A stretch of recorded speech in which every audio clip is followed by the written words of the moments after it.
Hello guys, এই দেখো ঝিঙে দিয়ে চিংড়ির রেসিপি নিয়ে এসে গেছি। এই রেসিপিটা আমার আর আমার ছেলের পছন্দ। আর এইদিকে দেখো বড় মাছের তরকারি রান্না হয়ে গেছে। এটা হচ্ছে বোয়াল মাছ, আলু আর ফুলকপি দিয়ে রান্না করেছে আমার স্বামী। আর এই দেখো এখন আমরা ঝিঙের তরকারি রান্না করব। খুব শর্টকাটে রান্না করব আজকে, একদম তাড়াতাড়ি।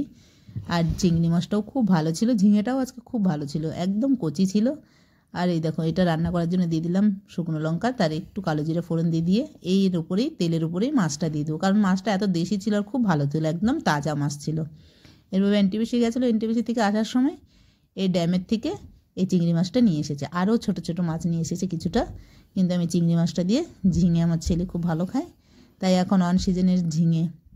এখন তো ঝিঙে পাওয়া যায় না বেশি, এখন তো অন্য অন্য সবজি খুব ভালো পাওয়া যাচ্ছে, শাক ভালো পাওয়া যাচ্ছে, কিন্তু নিয়ে এসেছিলো ঝিঙে।